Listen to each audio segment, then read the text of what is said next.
نعرہ رسالت، نعرہ تحقیق،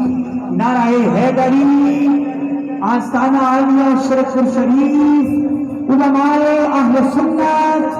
علماء اہل سنت خوش آمدید کہتے ہیں اور سبھی قلب سے مبارکباد پیش کرتے ہیں۔ قبلہ حافظ مستفیض شیخ محمد صاحب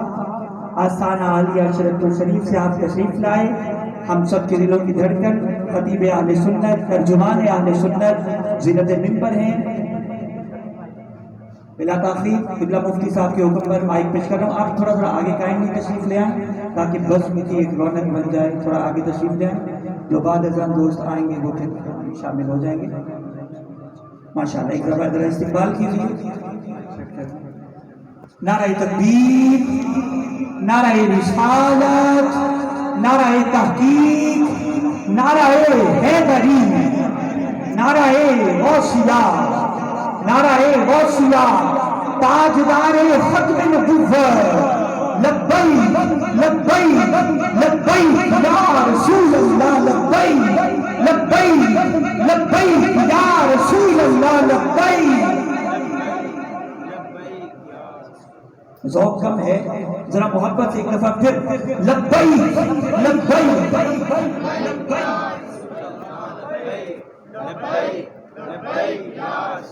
ماشاءاللہ۔ بلا تاخیر مائک پیش کر رہا ہوں۔ شرف الشریف سے تشریف لائے ہماری 5ویں نشست کے مہمان خطیب اعظم قبلہ حافظ مستفیض شیخ محمد صاحب، آپ پی ایچ ڈی اسکالر ہیں اور ترجمان اہل سنت ہیں۔ آئیے ان کو سماعت فرمائیں۔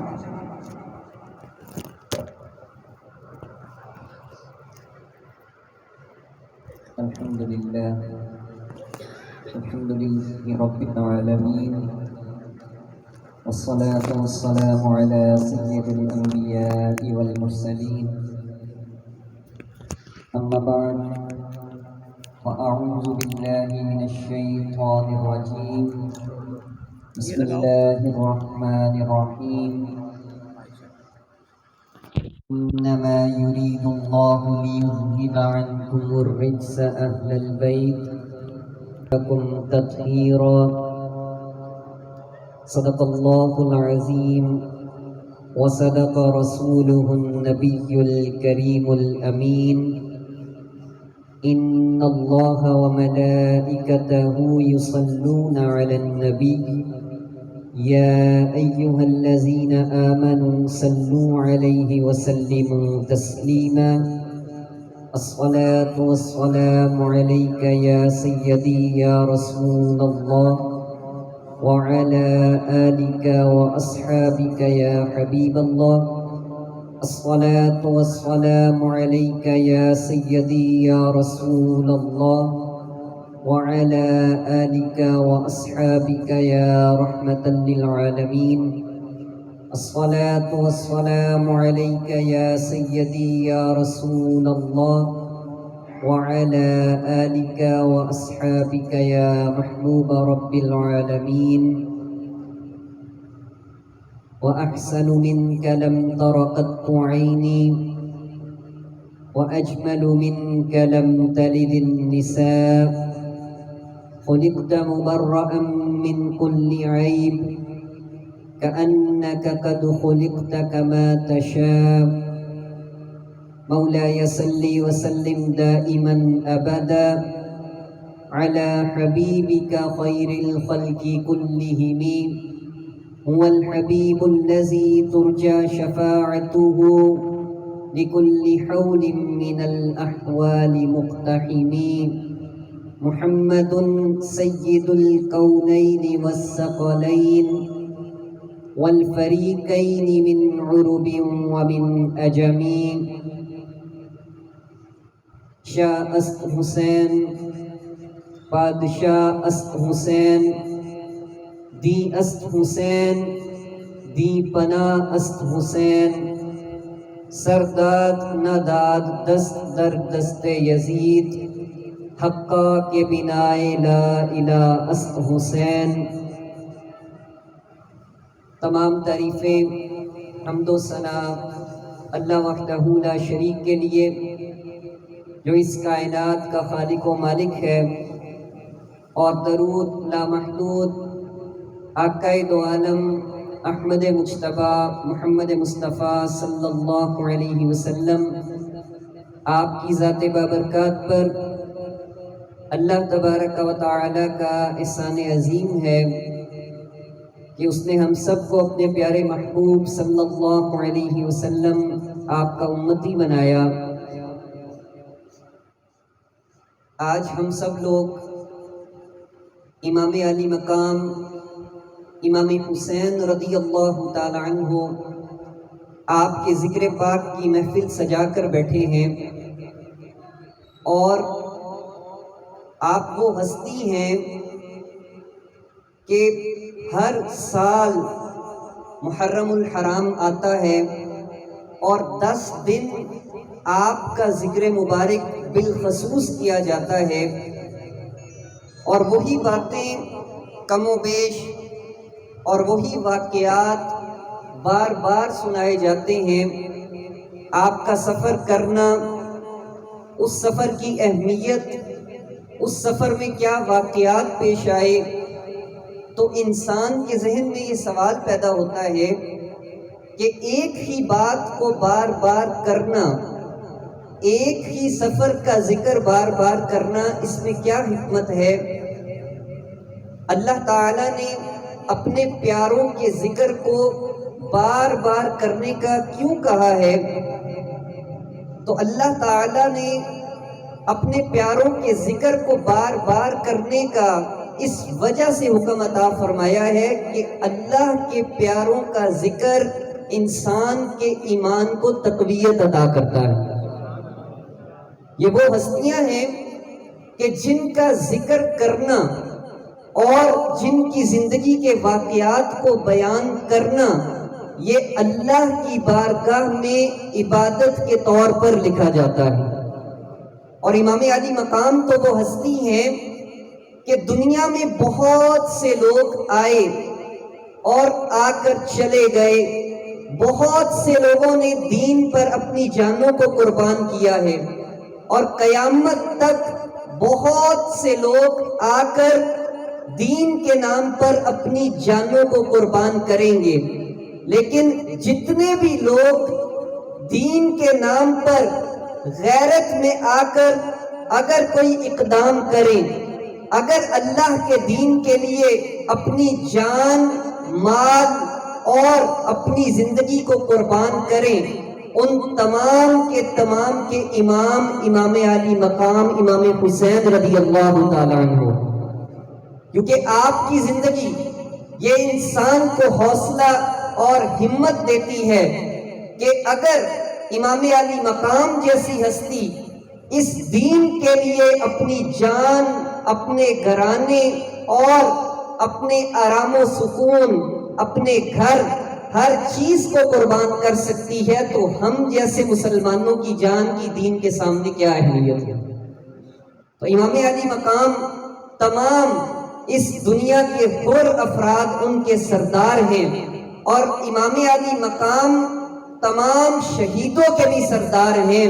کہ آپ وہ ہستی ہیں کہ جیسا میں نے پہلے کہا کہ بہت سے لوگ آئے اور دین پر اپنی جانیں قربان کرتے رہے، لیکن آپ وہ ہستی ہیں کہ جنہیں یہ اعزاز حاصل ہے کہ آپ کی شہادت سے پہلے آپ کی شہادت کا ذکر پاک نبی کریم صلی اللہ علیہ وسلم آپ نے خود فرمایا ہے، اور بڑے اہتمام اور لوگوں کو توجہ دلا کر فرمایا ہے کہ میرا یہ بیٹا وہ ہے کہ جو دین کے لیے، جو دین کی سربلندی کے لیے اپنی جان کو قربان کرے گا، اور آقا کریم صلی اللہ علیہ وسلم آپ کا امام علی مقام کی شہادت کو بیان کرنا، یہ اس بات کی دلیل ہے کہ امام علی مقام اس سفر کربلا میں حق پر تھے، اور امام علی مقام ہی اس بات کے اہل تھے کہ انہیں خلافت کا منصب عطا کیا جائے۔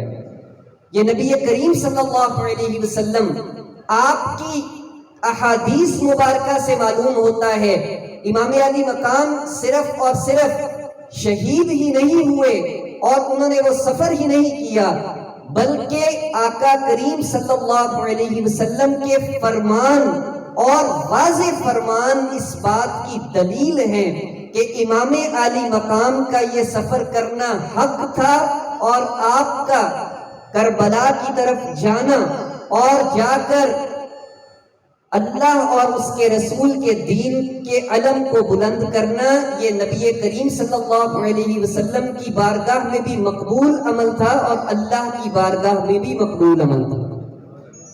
تو امام علی مقام رضی اللہ تعالیٰ عنہ آپ کی شہادت کا ذکر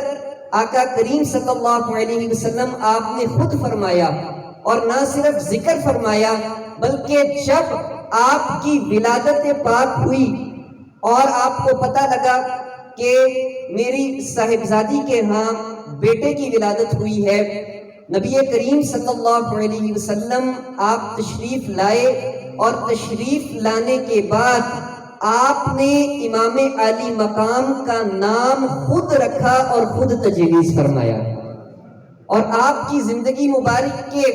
عین حق پر آپ کا نام مبارک حسین رکھا کہ یہ وہ بچہ ہے کہ جس کی زندگی کی ابتدا سے لے کر انتہا تک ایک ایک اس کی زندگی کا پہلو بے مثال اور خوبصورت ہے، کیونکہ آپ وہ ہستی ہیں کہ جن کی حسب و نسب بھی اس دنیا کے اندر موجود تمام نسبوں سے زیادہ اعلیٰ ہے۔ اگر ہم میں سے کوئی شخص ایک اعلیٰ خاندان میں پیدا ہو جائے تو ہمارے لیے یہ بہت باعث فخر بات ہے کہ ہم ایک اللہ کے ولی کے خاندان میں پیدا ہوئے۔ اگر میں اپنی ہی مثال دے لوں تو میرے لیے اس دنیا میں موجود ہر چیز سے زیادہ قیمتی بات یہ ہے اور قابل فخر اور لائق تحسین بات یہ ہے کہ اللہ نے مجھے اپنے ایک ولی کے خاندان میں پیدا کر دیا۔ اور امام علی مقام تو وہ ہستی ہیں کہ نہ صرف آپ کے والد محترم تمام متقین کے امام ہیں، اگر آپ کے نانا کو دیکھا جائے تو وہ تمام نبیوں کے امام ہیں، اگر آپ کی والدہ ماجدہ کو دیکھا جائے تو وہ جنتی خواتین کی سردار ہیں، اور اگر آپ کو اور آپ کے بھائی کو دیکھا جائے تو وہ جنتی نوجوانوں کے سردار ہیں۔ اللہ نے آپ کو خاندان اور نسبت وہ عطا فرمائی ہے کہ جو اس کائنات میں اللہ تعالیٰ نے کسی اور ہستی کو عطا نہیں کی ہے۔ اور امام علی مقام رضی اللہ تعالیٰ عنہ جب نبی کریم صلی اللہ علیہ وسلم آپ نے آپ کا نام رکھا، اور رکھنے کے بعد یہ بہت مشہور واقعہ ہے اور آپ نے شاید ان دنوں کے اندر اس کو بار بار سنا بھی ہو، لیکن میں باعث برکت ہونے کے ناطے اس کو پھر ایک دفعہ مختصراً بیان کرتا ہوں کہ آقا کریم صلی اللہ علیہ وسلم کو جب جبرائیل امین نے یہ خبر دی کہ آپ کی امت میں سے چند افراد آپ کے اس بیٹے کو شہید کر دیں گے، تو نبی کریم صلی اللہ علیہ وسلم آپ کی آنکھوں سے آنسو جاری ہو گئے۔ یہ وہ آنسو ہیں جو ایک باپ کے اپنی اولاد کی محبت میں نکلنے والے آنسو ہیں۔ ایک انسان کو اسلام اور ایمان کی بدولت عزت اور عروج حاصل ہوتا ہے، اس کے لیے معیار یہ ہے کہ ان اکرمکم عند اللہ اتقاکم، کہ تم میں سے اللہ کے نزدیک زیادہ عزت والا وہ ہے کہ جو زیادہ تقوی میں ہو۔ جتنا زیادہ تقوی رکھے گا اتنا زیادہ اللہ کے قریب ہوگا۔ لیکن امام علی مقام رضی اللہ تعالیٰ عنہ آپ کا ایک مسلمان ہونے کی حیثیت سے مقام اور مرتبہ تو ہے ہی، لیکن آپ کو نبی کریم صلی اللہ علیہ وسلم کی وہ نسبت حاصل ہے کہ جو کسی اور صحابی کو اس طریقے سے حاصل نہیں ہوئی، کیونکہ نبی کریم صلی اللہ علیہ وسلم آپ نے اپنے بیٹوں جیسا پیار امامین امام حسن مجتبی اور امام حسین کو عطا فرمایا، اپنے بیٹوں کی طرح محبت عطا فرمائی ہے، اور اسی وجہ سے یہ اعزاز عطا فرمایا کہ یہ حسن اور حسین اس طرح ہیں کہ عام لوگوں کی نسل اور عام لوگوں کا نسب تو باپ سے چلتا ہے، لیکن میں ان بچوں کو یہ اعزاز عطا کرتا ہوں کہ میری بیٹی سے ان کا نسب چلے گا، یعنی کہ یہ میرے بیٹے ہیں۔ اور بیٹے ہونے کی حیثیت سے ہم سب یہ جان سکتے ہیں کہ جو پیار باپ اور بیٹے کے درمیان ہوتا ہے وہ اس کائنات میں سب سے زیادہ منفرد اور انمول پیار ہے۔ اگر بیٹا نافرمان بھی ہو، اگر بیٹا نافرمانی کرنے والا بھی ہو، لیکن باپ کی محبت ایسی ہے، والدین کی محبت ایسی ہے کہ جتنے مرضی وہ نافرمان ہو جائیں لیکن کبھی بھی باپ اپنی اولاد کا برا نہیں چاہتا، باپ اپنی اولاد کو کبھی بھی ہلاکت میں نہیں ڈال سکتا، باپ اپنی اولاد کی ذرہ برابر تکلیف میں خود محسوس کرتا ہے اور خود بھوکا رہ لیتا ہے، خود پیاسا رہ لیتا ہے، اپنے سارے دن کی کمائی لا کر اپنے بچوں پر لوٹا دیتا ہے۔ باپ کی محبت ایک ایسی محبت ہے جو اس دنیا کی منفرد اور انمول ترین محبت ہے۔ یہ تو ایک عام باپ کی محبت ہے، اور جس کو باپ کی محبت خود سید الانبیاء نے عطا کی ہو اس کی شان کا عالم کیا ہو۔ اس ہستی کا نام امام علی مقام رضی اللہ تعالی عنہ ہے، اور امام حسین رضی اللہ تعالی عنہ، آپ کے فضائل بھی بے شمار ہیں، آپ کے مناقب بھی بے شمار ہیں کہ جو ایک انسان بلکہ مختصراً وقت کے اندر بیان کرنا انسانی طاقت سے باہر ہے، لیکن بطور تبرک اور بطور یعنی کہ تبرک حاصل کرنے کے لیے اگر آپ کا ذکر خیر ہم جیسے گناہگار کریں تو اللہ تعالیٰ اس ذکر کی برکت کے ساتھ ہمیں بھی اپنے پیارے بندوں میں شمار فرما دے، کیونکہ نبی کریم صلی اللہ علیہ وسلم آپ نے فرمایا کہ میری اہل بیت وہ ہیں کہ جنہوں نے ان سے محبت کی ہے اس نے مجھ سے محبت کی ہے، اور جس نے مجھ سے محبت کی ہے اس نے در حقیقت اللہ سے محبت کی ہے، اور جس نے اللہ سے محبت کی ہے تو جان لو اللہ نے اس کو اپنا محبوب بنا لیا۔ تو امام علی مقام اور اہل بیت کا ذکر وہ ذکر ہے کہ جو ذکر کرنا اللہ کی بارگاہ میں عبادت شمار ہوتا ہے۔ نبی کریم صلی اللہ علیہ وسلم آپ نے فرمایا کہ علی وہ ہیں کہ جن کا ذکر کرنا، چاہے علی کا نام ہی لیے جاؤ، وہ ذکر کرنا اور علی کی طرف تکتے رہنا یہ اللہ کی بارگاہ میں عبادت شمار ہوتا ہے۔ اور جلیل القدر صحابہ وہ سیدنا امام علی مقام کے والد محترم سیدنا علی المرتضیٰ آپ کی زیارت اس نیت سے فرمایا کرتے تھے کہ آپ نبی کریم صلی اللہ علیہ وسلم کے قول کے مطابق وہ ہستی ہیں کہ جن کو دیکھنا اللہ کی بارگاہ میں عبادت شمار ہوتا ہے۔ تو وہ ہستیاں اہل بیت اطہار کی ہستیاں ہیں۔ اور پھر اس میں ایک اور نکتہ بھی پوشیدہ ہے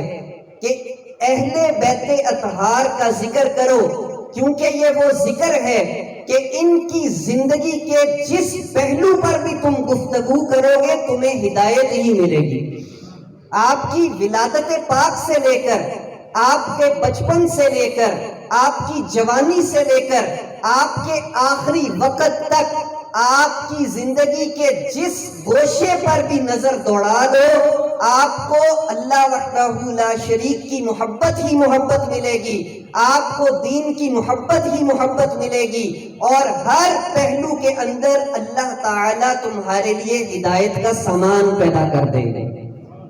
امام علی مقام رضی اللہ تعالی عنہ آپ کی تربیت نبی کریم صلی اللہ علیہ وسلم آپ نے خود فرمائی ہے، اور ایسی محبت فرمایا کرتے کہ اکثر اوقات نبی کریم صلی اللہ علیہ وسلم آپ سیدنا امام حسین رضی اللہ تعالی عنہ کو گود میں بٹھاتے اور گود میں بٹھا کر آپ کی گردن مبارک کو سونگا کرتے۔ آپ سے پوچھا گیا یا رسول اللہ صلی اللہ علیہ وسلم آپ یہ عمل کیوں فرماتے ہیں، اس پہ کیا حکمت ہے؟ آپ نے فرمایا کہ میرا یہ بیٹا وہ ہے کہ جس سے مجھے جنت کی خوشبو آتی ہے۔ اور آپ نے ایک اور مقام پر فرمایا کہ میں نے اپنی زندگی کے اندر دین اسلام کے لیے جو جدوجہد کی ہے، میں نے اپنی ساری زندگی جو شریعت کے باغ کو اس پر محنت کر کے اس کو ایک تناور درخت بنایا ہے، اس باغ کو میں نے آباد کیا ہے۔ اگر تم یہ چاہتے ہو کہ اس باغ کے پھولوں کی خوشبو کو سونگھ لو تو میرے ان 2 بیٹوں کو دیکھ لینا، میرے ان 2 بیٹوں کی خوشبو کو سونگھ لینا، میرے ان 2 بیٹوں کی سیرت کو پڑھ لینا، تمہیں ان کی سیرت سے میرے دین کی خوشبو آئے گی۔ اور نبی کریم صلی اللہ علیہ وسلم آپ نے ایک اور مقام پر یہ فرمایا کہ حسن اور حسین یہ وہ 2 ہستیاں ہیں کہ جب کل جنت میں تمام لوگ چلے جائیں گے، اللہ تعالیٰ تمام جنتی نوجوانوں کی سرداری میرے ان 2 بیٹوں کو عطا فرمائے گے۔ تو یہ وہ ہستیاں ہیں کہ جن کی شان، جن کا مقام، جن کا مرتبہ وراء الورا ہے، اور نبی کریم صلی اللہ علیہ وسلم کی آپ سے محبت بھی بے مثال ہے کہ جیسا میں نے کہا کہ جس طرح کی محبت نبی کریم صلی اللہ علیہ وسلم آپ نے ان شہزادوں کو عطا فرمائی ہے وہ کسی اور کے حصے میں نہیں آئی۔ اور نبی کریم صلی اللہ علیہ وسلم آپ کے بے شمار فرمان ہیں کہ جن میں آپ نے امام علی مقام رضی اللہ تعالی عنہ آپ کے فضائل کو بیان کیا ہے۔ یہ اس بات کی دلیل ہے کہ امام علی مقام جب آپ کے بارے میں نبی کریم صلی اللہ علیہ وسلم یہ فرما دے تو آپ کی زندگی کا ایک ایک پہلو حق پر ہے۔ اور پھر بچپن کے اندر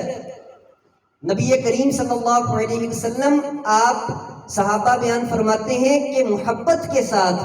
اپنی زبان مبارک امام علی مقام کو چسوایا کرتے تھے، ان کے منہ مبارک کے اندر ڈال کر ان کے منہ میں اپنا لعاب دہن عطا کیا کرتے تھے۔ اور یہ وہ لعاب دہن ہے کہ اللہ نے اس لعاب دہن کو یہ برکت عطا فرمائی ہے کہ اگر یہ لعاب دہن کسی کھارا پانی والے کنویں میں گر جائے اللہ تعالیٰ اس کے پانی کو میٹھا کر دیتا ہے۔ اگر یہ لعاب دہن کسی زخم پر لگ جائے اللہ تعالیٰ اس لعاب دہن کی برکت سے اس زخم میں شفا عطا فرما دیتا ہے۔ یہ وہ لعاب دہن ہے کہ صحابہ کرام اس لعاب دہن کے لیے آپس میں ترسا کرتے تھے اور اس طرح معلوم ہوتا تھا کہ آپس میں لڑ پڑیں گے۔ جب نبی کریم صلی اللہ علیہ وسلم آپ وضو فرمایا کرتے تو صحابہ کرام کی یہ خواہش اور تمنا ہوا کرتی کہ آپ کے جسم انور سے مسح ہوا ہوا پانی ایک مرتبہ ہمیں مل جائے اور ہم اپنے جسم پر وہ لگا لیں، اللہ تعالیٰ اس پانی کی برکت سے ہمیں شفا عطا فرما دے۔ آپ کے جسم انور کے ایک ایک بال کو لینے کے لیے ترسا کرتے تھے۔ یہ وہ بال ہیں کہ سیدنا خالد بن ولید رضی اللہ تعالی عنہ آپ نے ساری زندگی بہت سی جنگیں لڑی ہیں اور اللہ نے آپ کو ہر جنگ میں فتح عطا فرمائی۔ جب کسی نے پوچھا کہ اے خالد آپ نے اتنی جنگوں میں حصہ لیا ہے اور اللہ نے آپ کو ہر جنگ میں فتح عطا فرمائی ہے، اس کی وجہ کیا ہے؟ تو سیدنا خالد بن ولید رضی اللہ تعالی عنہ آپ نے یہ نہیں فرمایا کہ میں تو بہت ذہین تھا، میں تو بہت جان باز تھا، میں تو بہت بڑا شاہ سوار تھا، میری تو عقل ہی بہت زیادہ تھی، میں نے اپنی فراست کے ساتھ اپنی حکمت عملی کے ساتھ ان جنگوں کو جیتا ہے، بلکہ آپ نے فرمایا کہ میں نے ساری زندگی جتنی بھی جنگیں لڑی ہیں میں اس جنگ جس میں بھی میں جایا کرتا جانے سے پہلے اپنے امامے کے اندر نبی کریم صلی اللہ علیہ وسلم کے منہ مبارک کو رکھ کر جایا کرتا تھا۔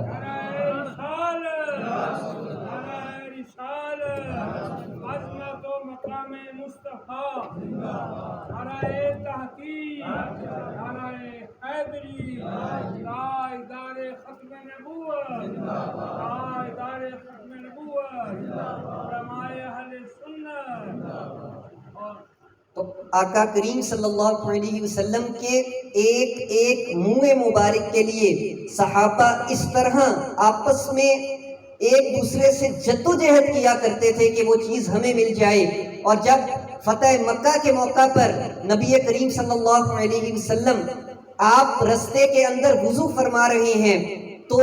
آپ صحابہ کے جمع غفیر کے اندر موجود ہیں، لیکن صحابہ کرام رضوان اللہ تعالی علیہم اجمعین جب آپ وضو کرتے تو آپ کے جسم مبارک سے مس ہوئے پانی کے نیچے اپنے ہاتھوں کو رکھ لیا کرتے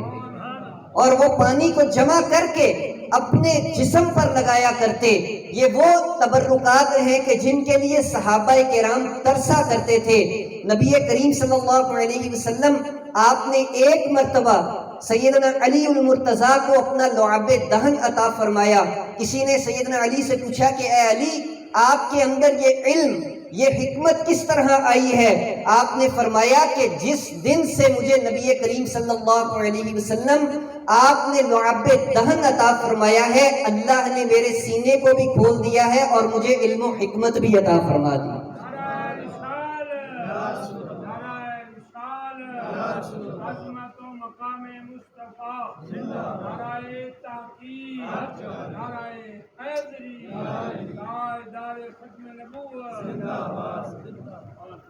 تو وہ لعاب دہن نبی کریم صلی اللہ علیہ وسلم صحابہ فرماتے ہیں کہ اکثر آپ امام علی مقام کو خود عطا فرمایا کرتے تھے، اور اس لعاب دہن کے لیے نبی کریم صلی اللہ علیہ وسلم نے کئی مرتبہ امام علی مقام کو خود پکڑا اور محبت کے ساتھ انہیں وہ لعاب دہن عطا کیا. اور امام علی مقام وہ ہستی بھی ہیں کہ ایک مرتبہ جو شخص اپنی زندگی کے اندر ایمان کی حالت میں نبی کریم صلی اللہ علیہ وسلم کی زیارت کر لے، اللہ تعالیٰ اس کو صحابی کا درجہ عطا فرماتا ہے.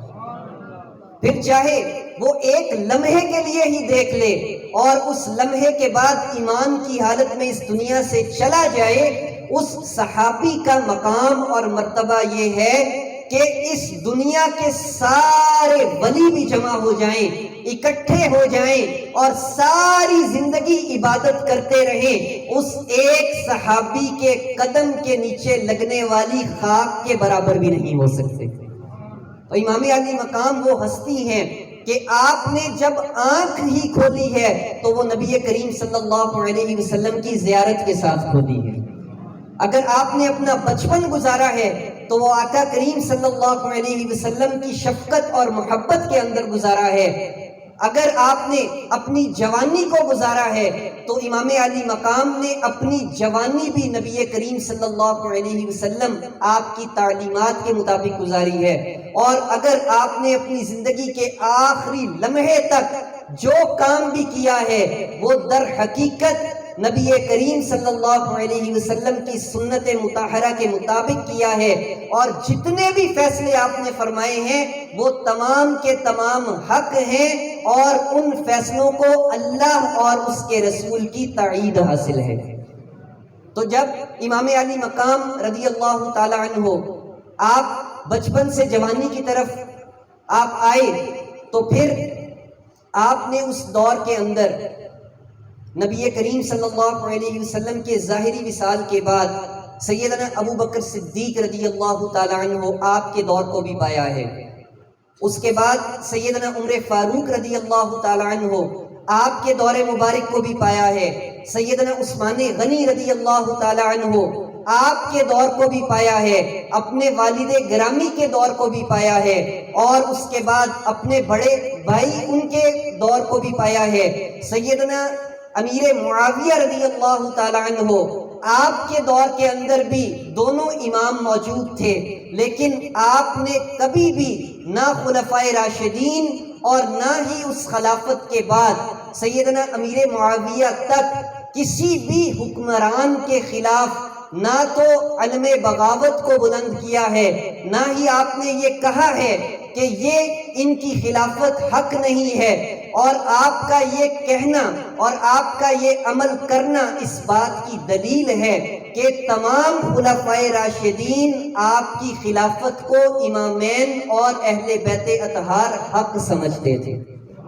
اور اسی وجہ سے ان خلفائے راشدین کے دور میں آپ کے والد محترم آپ ایک مشیر کے طور پر بھی کام کرتے رہے اور قاضی القضاء کے طور پر بھی آپ کا منصب رہا، لیکن تمام خلفائے راشدین کے دور میں آپ محبت کے ساتھ اور ایک دوسرے کے ساتھ تعاون کا برتاؤ کرتے رہے۔ لیکن جب امام علی مقام رضی اللہ تعالی عنہ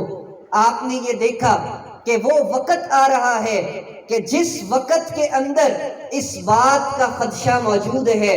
کہ اب دین کے شعائر کو سر عام پامال کیا جا رہا ہے، دین کی احکام کو بدلا جا رہا ہے، اور تمام افراد اس کے سامنے چپ خاموش بیٹھے ہیں، اور اگر آج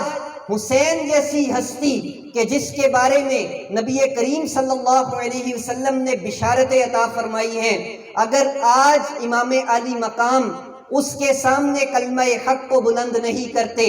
آج اس کے سامنے کھڑے نہیں ہوتے، تو کل قیامت تک اس کی اس حکومت پر مہر لگ جائے گی، اور کہنے والے یہ کہیں گے کہ اگر نواسہ رسول نے اس وقت اس کو کچھ نہیں کہا تو پھر اس کی حکومت بھی جائز تھی، اس کے اقدامات بھی جائز تھے۔ جب آپ نے یہ دیکھا تو جس طرح اللہ تعالیٰ کی یہ سنت مبارکہ ہے کہ نبی کریم صلی اللہ علیہ وسلم آپ نے بھی فرمایا کہ جو کام بنی اسرائیل کے نبی کیا کرتے تھے تجدید دین کا، لوگوں کے اندر حق کو پھیلانے کا، میرے بعد کوئی نبی تو نہیں آئے گا، لیکن اللہ تعالیٰ میری امت کے اندر ایسے افراد کو بھیجتا رہے گا کہ جو ہر دور کے اندر دین کی تجدید کرتے رہیں گے۔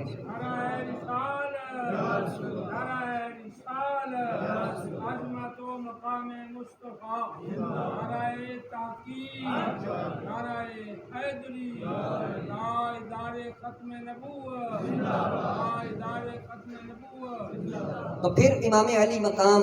جب آپ جیسی دور اندیش اور حکمت سے بھرپور ہستی نے یہ معلوم کیا کہ اگر اس کو نہ روکا گیا، اگر ان اقدامات کو نہ روکا گیا تو کل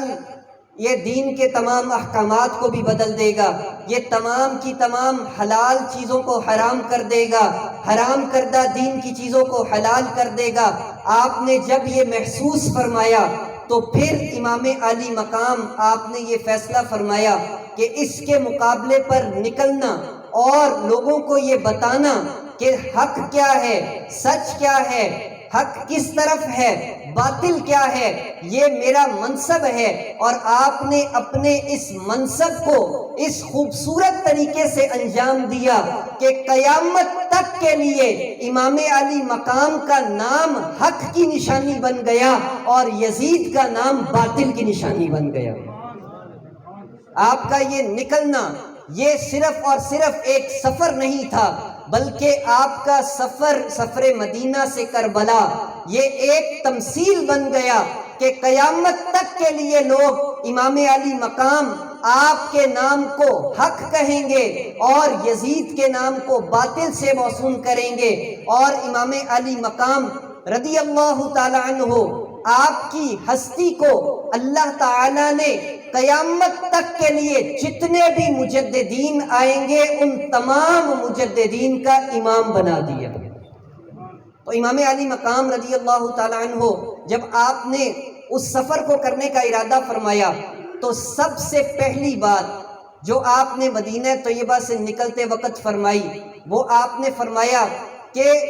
اس قرآن کریم کی آیہ مبارکہ کی تلاوت کی کہ جس کے اندر اللہ تعالیٰ نے بنی اسرائیل کے ان امور کو بیان فرمایا ہے کہ جن امور کی وجہ سے بنی اسرائیل کو اللہ تعالیٰ نے ہلاک کر دیا۔ وہ بنی اسرائیل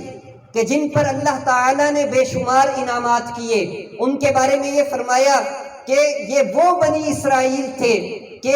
بے شمار انبیاء اللہ تعالیٰ نے ان کے اندر بھیجے، لیکن جب بھی کوئی نبی آتا یہ اس کی نافرمانی کیا کرتے، یہ اس کے احکامات کو پس پشت ڈال دیا کرتے۔ اللہ تعالیٰ نے ان کی اس نافرمانی کی وجہ سے ان کو اس دنیا کے اندر عذاب بھی عطا فرمایا اور قیامت تک کے لیے ان کو ذلیل و رسوا کر دیا۔ اس سے یہ پتہ لگتا ہے کہ جو لوگ حق کے لیے کلمہ حق بلند نہیں کرتے ہیں، جو لوگ حق کا ساتھ نہیں دیتے ہیں، اللہ تعالیٰ ان لوگوں کو اپنے پسندیدہ لوگوں کے مقام، مرتبے اور اس کی لسٹ سے نکال دیا کرتا ہے۔ امام علی مقام آپ نے جب یہ مثال دی تو پھر آپ مدینہ طیبہ سے مکہ مکرمہ تشریف لے کر گئے۔ مکہ مکرمہ سے جب آپ نے کربلا کا سفر کرنا چاہا تو وہ سفر کن کے کہنے پر کیا؟ وہ سفر امام علی مقام آپ نے اہل کوفہ کے خطوط کے جواب میں فرمایا۔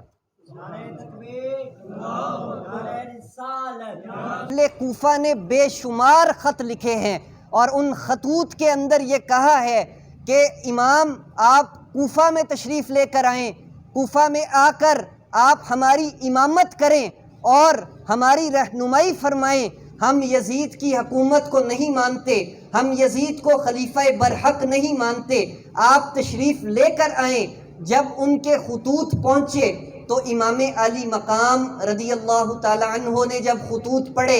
ان کے اندر انہوں نے یہ بھی ذکر کیا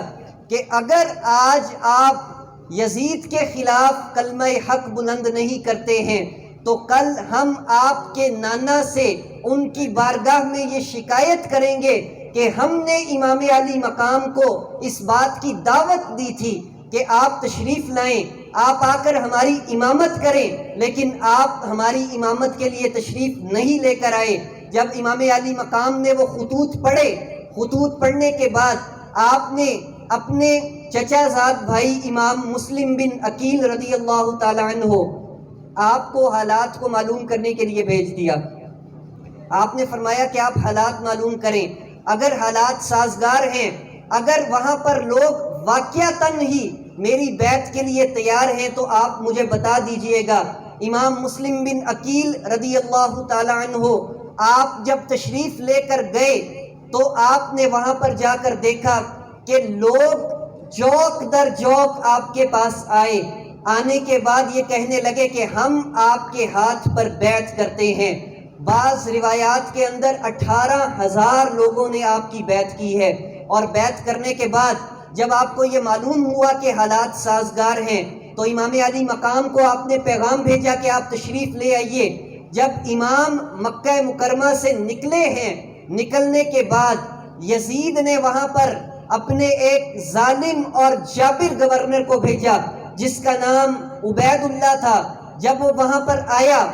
تو آ کر اس نے لوگوں کو جب دھمکانا شروع کیا ہے، لوگوں کو یہ کہا کہ اگر تم لوگ ان کی بیعت سے پیچھے نہ ہٹے تو میں تمہارے اموال ضبط کر لوں گا، میں تمہارے بچوں کو مار دوں گا، میں تمہیں طرح طرح کی اذیتیں دوں گا۔ جب لوگوں نے یہ بات سنی تو پھر اسی وجہ سے نبی کریم صلی اللہ علیہ وسلم کا وہ فرمان وہ حق ثابت ہوا کہ آپ نے فرمایا کہ مجھے اپنے بعد اپنی امت پر شرک کا خوف نہیں ہے، لیکن مجھے اپنی امت پر مال کی محبت کا خوف ہے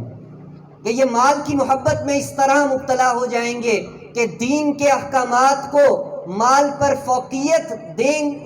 فوقیت نہیں دیں گے، بلکہ مال کو دین کے احکام پر فوقیت دیں گے۔ اور یہ بات بھی مسلمہ ہے، یہ مسلمہ قانون اور قاعدہ ہے کہ جب آپ حق پر چلتے ہیں تو پھر آپ کو مشکلات بھی برداشت کرنی پڑتی ہیں، پھر انہیں برداشت کر کے صبر و استقامت بھی کرنا پڑتا ہے۔ صرف یہ نہیں ہے کہ آپ حق کی خواہش کرتے چلے جائیں اور حق خود بخود ظاہر ہو جائے، حق خود بخود رونما ہو جائے۔ یہی طریقہ اہل کوفہ کا تھا کہ جب انہوں نے آپ کو دعوت بھیجی، دعوت بھیجنے کے بعد جب امام نے سفر شروع کیا ہے تو صرف اور صرف دنیاوی مفاد کی خاطر، صرف اپنے مال بچانے کے لیے جب ان کو دھمکایا گیا تو وہ تمام کے تمام افراد امام علی مقام کی بیعت سے پیچھے ہٹ گئے۔ یہ آج بھی ہمارے دور میں دیکھا جا سکتا ہے کہ جب بھی دین کی بات آئے، جب دین کا معاملہ آئے تو ہم سب لوگ بہت سی مصلحتوں کا شکار ہو جاتے ہیں۔ ہم یہ کہتے ہیں کہ اگر ہم دین کے رستے پر چلیں گے تو ہمیں فلاں مشکل برداشت کرنی پڑے گی، ہمیں فلاں قسم کی سختی برداشت کرنا پڑے گی۔ یہی سوچ ان اہل کوفہ کی تھی کہ انہوں نے امام علی مقام کی بیعت سے پیچھے صرف اس لیے ہٹ گئے کہ انہوں نے دنیاوی مفادات کو دینی مفادات پر ترجیح دی، اور اللہ تعالیٰ نے اس کے نتیجے اور اس کی سزا کے طور پر ان پر جابر حکمرانوں کو مسلط کر دیا۔ ان پر جابر حکمران مسلط ہو گئے۔ جب بھی کوئی قوم حق کے رستے سے پیچھے ہٹتی ہے، حق کا نام لینے سے وہ کتراتی ہے، اور جو لوگ حق پر ہوتے ہیں ان کا ساتھ نہیں دیتی ہے، اللہ تعالیٰ اس کی سزا کے طور پر ان پر جابر حکمرانوں کو مسلط کر دیتا ہے۔ تو جب امام علی مقام رضی اللہ تعالی عنہ آپ اپنے خانوادے کے ساتھ کوفہ میں تشریف لانے کے لیے آئے تو پھر آپ کو رستے میں یہ خبر ملی کہ آپ کے وہ چچا زاد بھائی کہ جو کوفہ میں پہلے گئے تھے ان کو شہید کر دیا گیا، اور انہیں ایسی بے دردی کے ساتھ شہید کر دیا گیا کہ لوگ دیکھ بھی رہے ہیں اور یہ معلوم بھی ہے انہیں کہ یہ اہل بیت کے فرد ہیں، یہ حق پر ہیں، لیکن حق کو دیکھتے ہوئے انہوں نے اپنی آنکھوں کو بند کر لیا۔ امام علی مقام جیسی اللہ کی عظیم و شان نشانی کی انہوں نے قدر نہ کی۔ ان کی قدر نہ کرنے کے صلے میں اللہ تعالیٰ نے ان پر یزید جیسے حکمرانوں کو مسلط کر دیے۔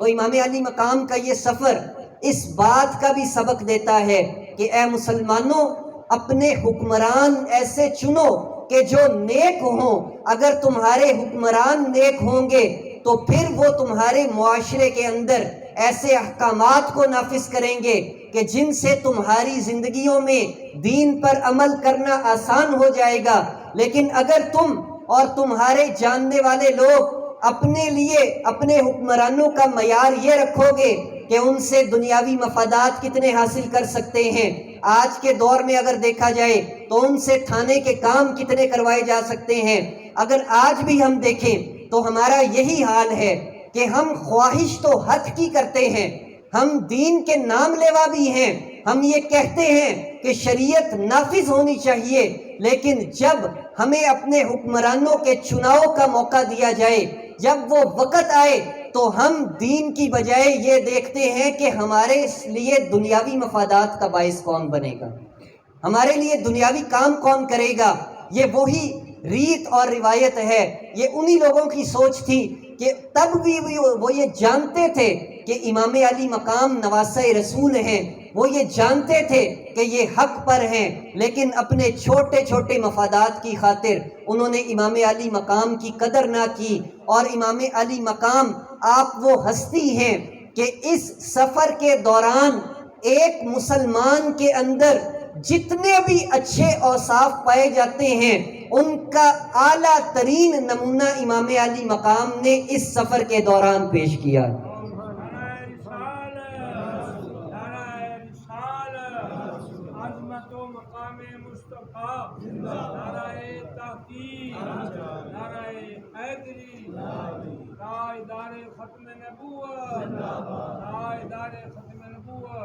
ایک مسلمان کا خاصہ کیا ہے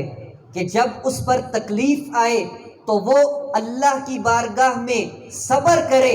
اور اللہ کی رضا میں راضی رہے۔ امام علی مقام آپ نے اس سفر کے دوران صبر اور رضا کی بھی انتہا کر دی۔ اگر امام علی مقام یہ دیکھا جائے کہ ایک مسلمان کی شان یہ ہے کہ اس کے لیے دین کی غیرت ہونی چاہیے، تو امام علی مقام نے دین کی غیرت بھی اس سفر کے دوران اس کی بھی انتہا کر دی۔ اگر شجاعت و بہادری کو دیکھا جائے تو اس سفر کے دوران آپ نے وہ شہادت و بہادری کا مظاہرہ کیا ہے کہ اس کو بھی اپنے عروج پر پہنچا کر مسلمانوں کو دکھا دیا ہے۔ اگر یہ دیکھا جائے کہ امر بالمعروف و نہی عن المنکر ہوتا کیا ہے اور اس کی انتہا کیا ہے، امام علی مقام نے اس سفر کے اندر امر بالمعروف کی بھی انتہا کر کے دکھا دی ہے۔ اگر امام علی مقام کی یہ شان ہے کہ نبی کریم صلی اللہ علیہ وسلم آپ نے آپ پر فخر کیا ہے، تو امام علی مقام نے نبی کریم صلی اللہ علیہ وسلم کے وعدوں کی لاج رکھ کے بھی دکھا دی ہے۔ اگر امام علی مقام آپ یہ اس نظریے سے دیکھا جائے کہ ایک مسلمان کی شان یہ ہے کہ وہ صبر و استقامت اور مساوات کا پیکر ہوتا ہے، تو امام علی مقام نے اس پر بھی انتہا کر دی ہے۔ در حقیقت ایک مسلمان کے جتنے اچھے اوصاف ہیں اور اس کی جتنی بھی انتہائیں ہو سکتی ہیں، امام علی مقام نے ان تمام انتہاؤں کو اس ایک سفر پر عمل کر کے دکھا دیا۔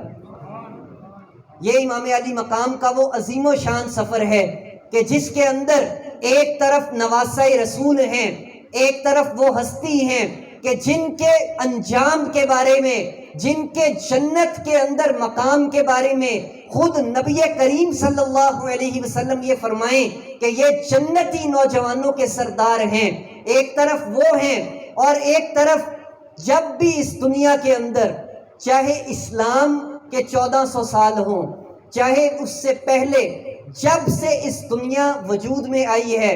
جتنے انبیاء آئے ہیں ان کے لیے اور باطل کے درمیان جو ایک لکیر ہے اور جو حد فاصل ہے وہ یہ ہے کہ جو اللہ اور اس کے رسول کے احکامات کے تابع دار ہوں وہ ہمیشہ اللہ کی بارگاہ میں حق پر سمجھے جاتے ہیں،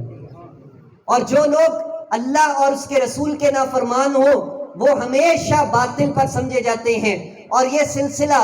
پہلے دن سے چلتا آ رہا ہے اور قیامت تک چلتا رہے گا۔ طاغوت اپنی شکلیں بدل کر آتا رہے گا۔ اس وقت طاغوت یزید کی صورت میں تھا، اس وقت طاغوت کی وہ شکل تھی،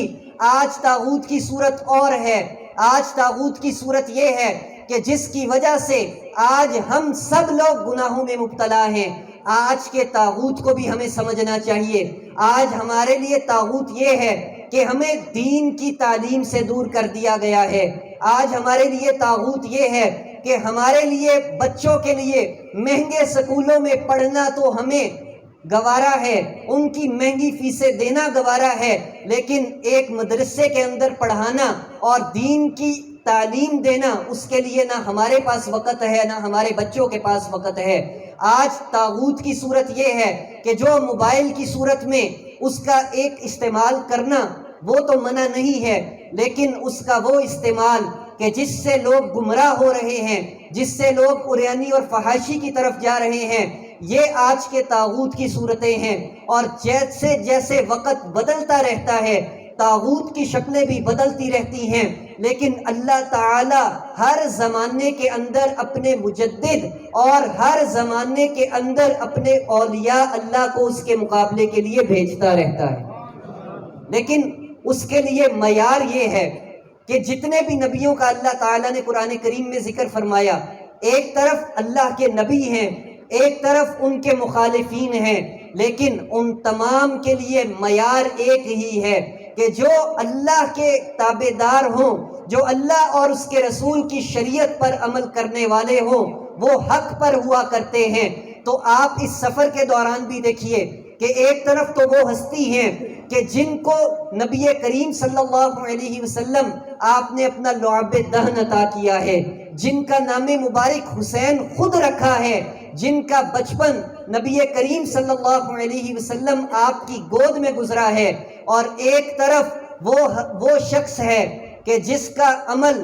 ایک عمل فسق و فجور پر مبنی ہے۔ وہ ایسا شخص ہے کہ جس نے ایسے اعمال کیے تھے کہ جو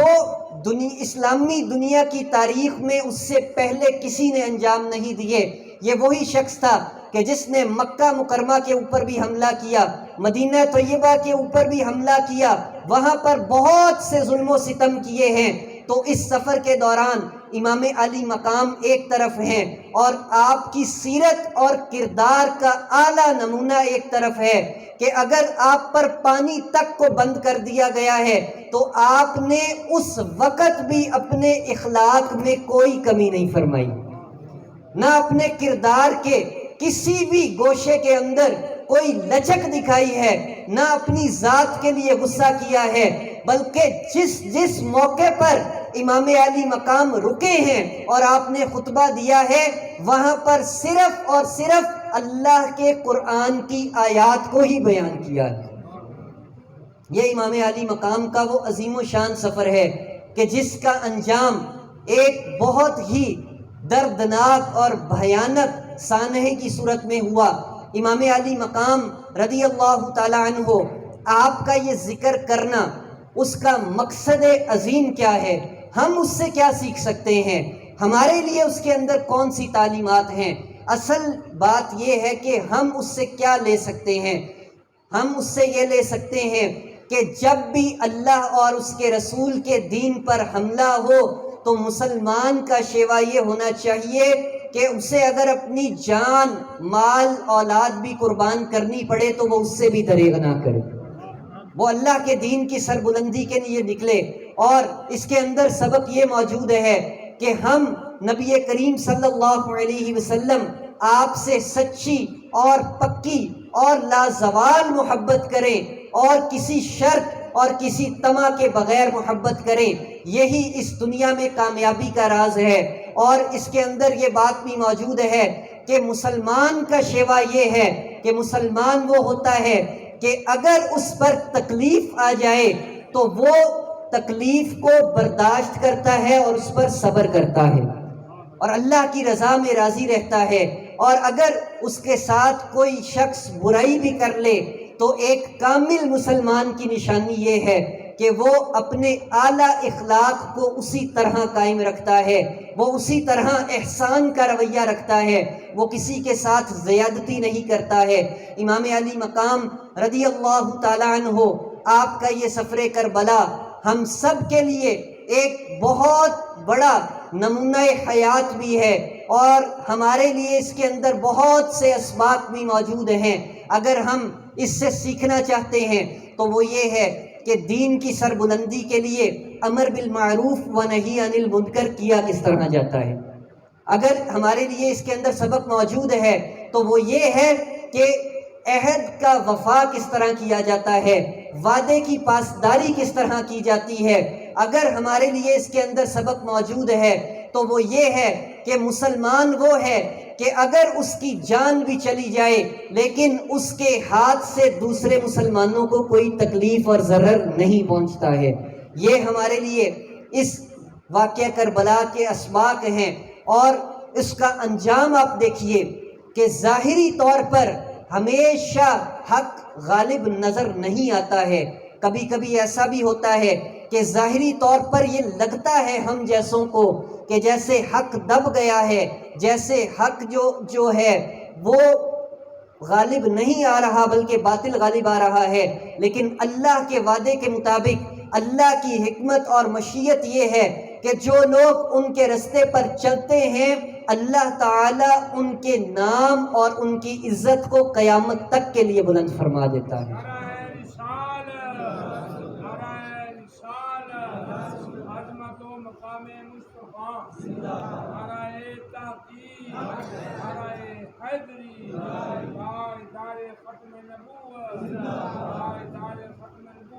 امام علی مقام آپ کا نام مبارک وہ نام ہے کہ جو قیامت تک کے لیے امر ہو گیا، جو قیامت تک کے لیے ہم جیسوں کے لیے مشعل راہ بھی ہے، ہمارے لیے باعث نجات بھی ہے، اور ہمارے لیے اس کے اندر بہت سے اسباق موجود ہیں۔ اگر ہم سب لوگ امام علی مقام کے نام لیوا ہیں تو ہمارا شیوا یہ نہیں ہونا چاہیے کہ 10 دن صرف آپ کا ذکر کر لیا اور سارا سال اور ساری باقی کی زندگی اور ہمارے معاملات آپ کی تعلیمات اور آپ کی زندگی کے بالکل مخالف ہوں، بلکہ اگر ہم محبت کرتے ہیں اہل بیت سے، نبی کریم صلی اللہ علیہ وسلم سے، آپ کے صحابہ سے، تو پھر ہمارا طریق یہ ہونا چاہیے کہ ہم ان کے اسوہ حسنہ پر چلیں۔ اور محبت کا ایک تقاضا یہ بھی ہے کہ کوئی شخص جس سے محبت کرتا ہے اس کے محبوب کو بھی پسند کرتا ہے۔ یہ نہیں ہو سکتا کہ ایک باپ سے محبت کرنے والا بیٹا اپنے باپ کی محبت کا دعوے دار تو ہو لیکن اس کے دوستوں سے نفرت رکھتا ہو، اس کے دوستوں کے بارے میں باتیں کرتا ہو، بلکہ سچی اور پکی محبت یہ ہوتی ہے کہ جو انسان اپنے والدین سے محبت رکھتا ہے، جن لوگوں سے ان کے والدین نے محبت کی ہے، وہ انسان ان سے بھی محبت رکھتا ہے۔ تو اہل بیت کی محبت کا تقاضا یہ ہے کہ سیدنا ابو بکر صدیق رضی اللہ تعالی عنہ، سیدنا فاروق اعظم رضی اللہ تعالی عنہ، سیدنا عثمان غنی رضی اللہ تعالی عنہ، تمام امہات المؤمنین، تمام صحابہ کرام، سیدنا امیر معاویہ رضی اللہ تعالی عنہ تک، تمام کے ساتھ محبت کی جائے کہ جس طرح امامین کریمین آپ نے ان کے ساتھ محبت کی ہے، اس طرح اگر ہم ان کی محبت کے دعوے دار ہیں تو ہمیں بھی چاہیے کہ ہم سب سے اپنی دلی محبت کو قائم رکھیں۔ اللہ تعالی ہم سب کو نبی کریم صلی اللہ علیہ وسلم آپ کی سچی، پکی اور بے لوث محبت عطا فرمائے، اور دین اسلام کی محبت عطا فرمائے، اس کے لیے اپنے جان مال کو قربان کرنے کی توفیق عطا فرمائے، اسلام کی تعلیمات خود سیکھنے، اس پر عمل کرنے کی توفیق عطا فرمائے۔ تمام اہل بیت اطہار، امہات المؤمنین اور تمام کی تمام نبی کریم صلی اللہ علیہ وسلم کی اہل بیت اور صحابہ کرام سب سے سچی اور پکی محبت کرنے کی توفیق عطا فرمائے۔ وما علینا الا البلاغ۔